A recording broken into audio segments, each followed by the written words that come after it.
One of Star Wars The Clone Wars' most beloved characters was Asajj Ventress, Dooku's assassin turned night sister turned bounty hunter.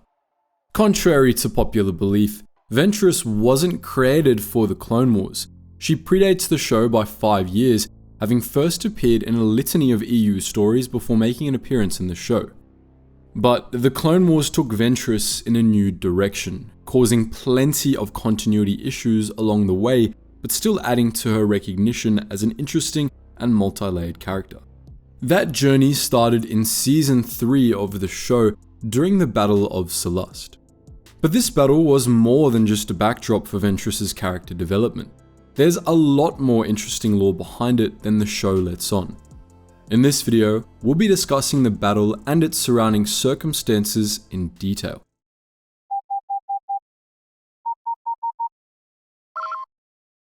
Attention, Sergeant on deck!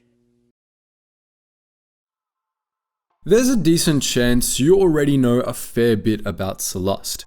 It was, after all, one of the most important planets in the Outer Rim. Home to the powerful Sorosub Corporation, a Commerce Guild member known for its renowned shipwrights, Sullust was one of the galaxy's primary producers of starships, one of the greatest economic powers in the region. Together with neighbouring Eriadu, Sullust controlled a large share of the trade that went up and down the Rimmer trade route, one of the most important hyperspace routes in the galaxy on which it was located. With the outbreak of the Clone Wars, Sullust became even more important. This wasn't only due to its shipyards, but also because of its location. Nearly the whole Rimmer trade route fell under Separatist control during the Clone Wars, including the entirety of the route past the Inner Rim, with the exception of a small pocket of Loyalist territory in the Outer Rim. A lone Republic redoubt in the midst of hostile territory. This tiny pocket of Loyalist space contained Sullust and Eriadu, and for the first few months of the war, these planets were essential to the Republic war effort. If the whole Rimmer had fallen under Separatist control, the Confederacy's supply lines in the southern theater of the galaxy would have been near unbreakable, and the Republic's control of a full quadrant of the galaxy would have been in jeopardy. Thus, the Republic waged a constant war from its lone pocket of territory on the Rimmer. Under the command of Brigadier Gideon Tarkin of Eriadu, Republic and PSF forces in the region were divided into priority theaters, mustered at Eriadu and Sullust, and dispatched to hotspots along the Rimmer. Eriadu and Sullust were strongholds of the Republic, keeping the fires of separatism at bay. That is, until Sullust seceded. By the time of the Clone Wars, Sorosub pretty much controlled the Sullustan government, and through it, the Commerce Guild exerted considerable pressure over Sullust to secede. Sullust eventually gave in and switched sides, going from being a loyalist military stronghold to a separatist one. The war on the Rimmer promptly turned against the Republic, pushing loyalist forces back to Eriadu. In late 22 BBY, 1 month after his secession, Brigadier Tarkin led a Republic Navy task force to Sullust in the hopes of retaking the planet and turning the tide in the theater. But there was a traitor in Tarkin's fleet, and they ultimately cost the Republic the battle. This Battle of Sullust was a disaster for the Republic, and it would be months before the Republic could muster up another attack. For now, Sullust would remain a separatist stronghold. Fast forward to 21 BBY, nearly a year later. By this point, the Republic apparently felt confident enough to try again, sparking the battle we saw in Star Wars The Clone Wars.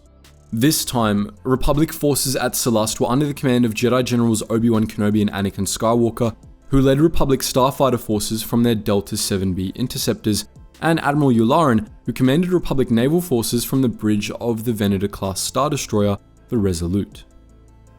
Yularen and the Jedi came to Sullust with a respectably large fleet. The Republic brought along 5 Venator-class Star Destroyers, the Resolute included, plus 3 Architons-class light cruisers, 3 Consular-class corvettes, 1 Acclimated-class assault ship, and 1 Pelter-class frigate, all supported by V-19 Torrents, BTLB Y-wing bombers, and ARC-170s. Presumably, the assault ship was carrying an army for a ground invasion of Sullust. The Separatists also brought a sizable fleet to the battle. This was led by a Providence-class carrier/destroyer, the flagship of CIS commander and Dark Acolyte Asajj Ventress.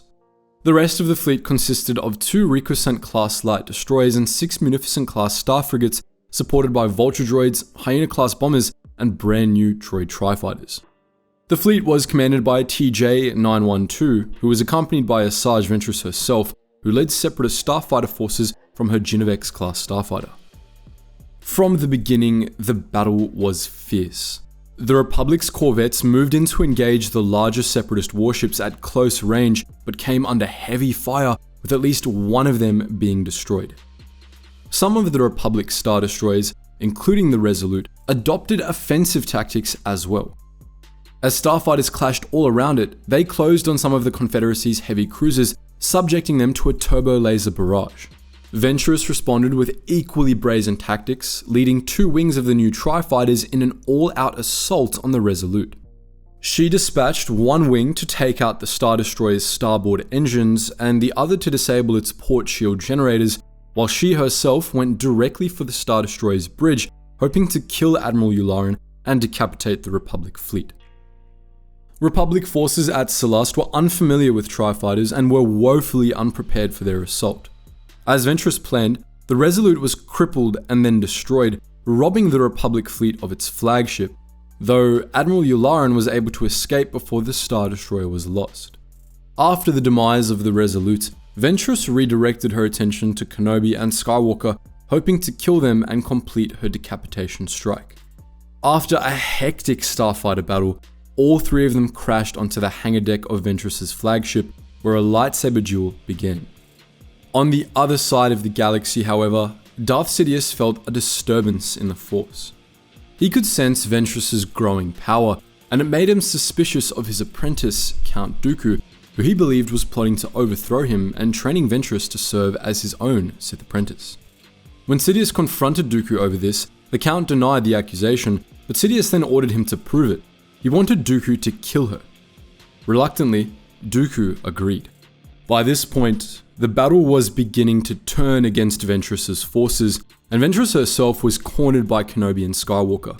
She contacted Dooku for assistance, only to learn that the reinforcements he had previously ordered to Sullust had been ordered to withdraw, and that Dooku was going to leave her to die.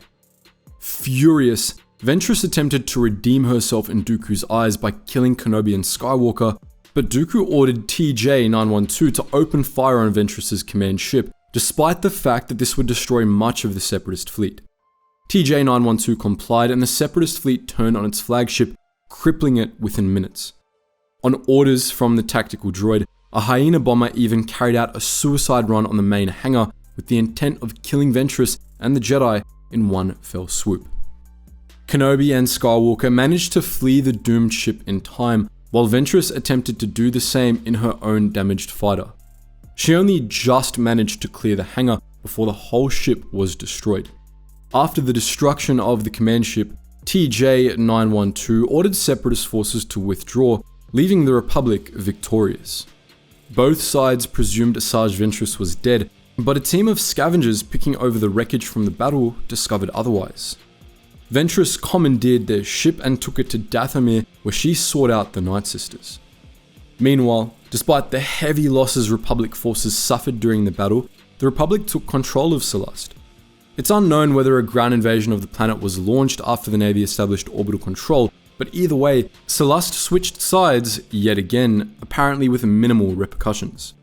Sullustan separatist Biolas Bribs, who was at once Sullust's senator, head of state, and the CEO of Sorosub, was removed from power by Sorosub's corporate board and replaced in all 3 roles by Sinsub, a loyalist.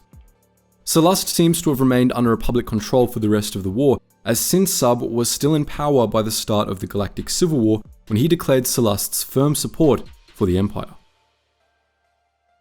So that's the full story of the Battle of Sullust, briefly seen in Star Wars The Clone Wars.